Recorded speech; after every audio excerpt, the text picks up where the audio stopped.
ماں ماں اور امی میری ماں میری ماں. چلو اب بتاؤ, دیکھا آپ نے, میری ماں سچ بول دیا. تو کیا مطلب اب دیکھا یہاں پر ترجمہ کیا کرو گے آپ؟ اب ترجمہ کیجئے. ترجمہ چھوڑ دو آپ, امی لکھا ہے وہاں پر, بالکل لکھا ہوا ہے, امیین لکھا ہوا ہے. بالکل. اچھا پہلے بہت ساری ماؤں والے, آپ آپ کا ترجمہ کر رہا ہوں نا میں نے والذی بعث فی الامیین, اس نے جس نے بھیجا بہت ساری ماؤں والوں میں. کیا ترجمہ کرو گے پھر آپ؟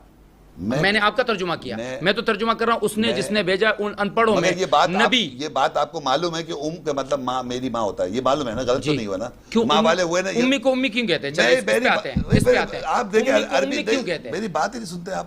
آپ کو عربی نہیں آتی اس لیے میں سے کہہ رہا ہوں آپ کہ آپ قرآن غلط پڑھ رہے ہیں. نے خود اپنی منہ سے کہا امی میری ماں. ہاں تو میں اس کا ترجمہ کر رہا ہوں, جس نے بھیجا بہت ساری ماؤں والوں میں.